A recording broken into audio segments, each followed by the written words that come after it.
Hello everyone and welcome to this week's video. I'm on a bit of a pilgrimage this week, enjoying some fine late winter Northumbrian weather on Lindisfarne or Holy Island. The original monastery was founded here in 634. This place was the cradle of Christianity in the northeast of England. From this base, St Aidan shared the gospel with the Anglo-Saxons. The original abbey was destroyed by the Vikings and remained a ruin until being rebuilt as a priory after the Norman conquest. Aidan passed the baton to Cuthbert, who was Bishop of Lindisfarne at the end of his life from 684 to 686, contemporaneous with Putter's ministry as the first Bishop of Hereford. The anonymous life of Cuthbert is the oldest extant piece of English historical writing. The accounts of the lives of these saints are somewhat unreliable. Historical fact is mixed in with myth and story. Places with their relics were major pilgrimage centres throughout the medieval period. Those sites had a vested commercial interest in bigging up their founders. Contemporary or modern accounts are prone to hone in on an aspect of their lives with contemporary resonance and make those defining characteristics of the saint's ministry. They often say more about us than they do about them. Much of the contemporary mythology of these early saints is constructed on shaky foundations. However, there are significant things one can learn and which continue to inspire. Like the Desert Fathers, these early Celtic saints practiced a challenging form of monastic discipline. Their disciplines, whilst having similarities with contemporary practice, had a very different purpose. I sometimes worry that the spiritual disciplines as practiced today are more akin to mindfulness and well-being activities than they are to Christian spirituality. The disciplines these saints practiced in their monastic life were primarily about the pursuit of holiness rather than feeling better.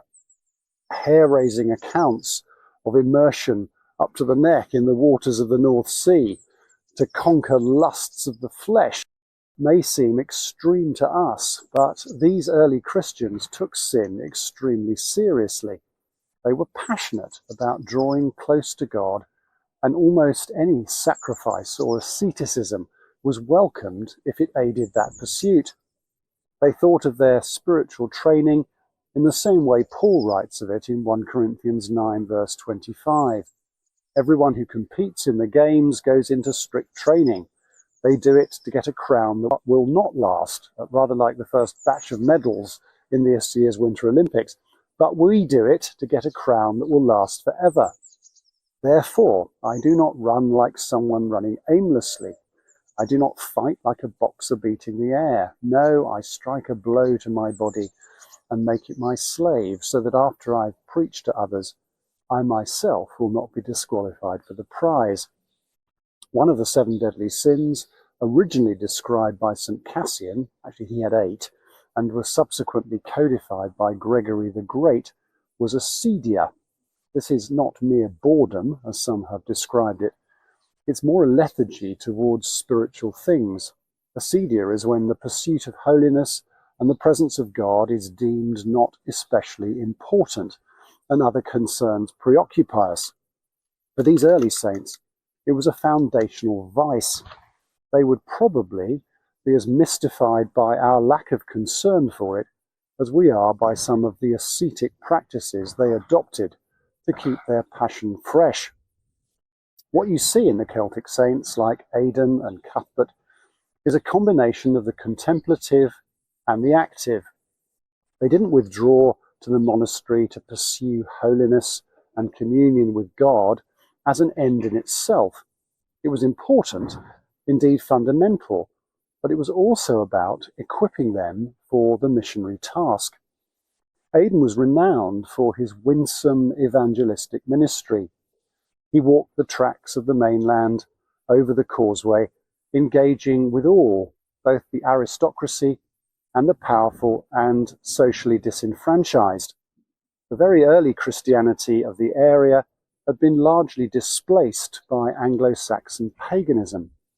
Aidan was asked to do the ministry by the Christian King Oswald, who had been himself converted whilst in exile before taking up the Northumbrian throne.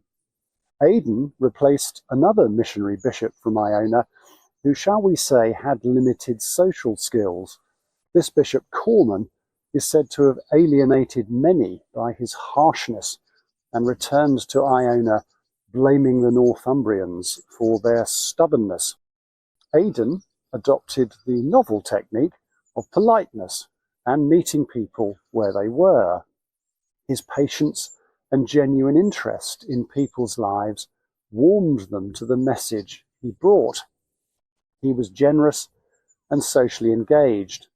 As the years went by, this slow, patient, loving and socially aware mission drew many to living faith.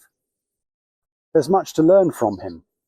We are in the business of reintroducing Christian faith to a culture that has largely forgotten it.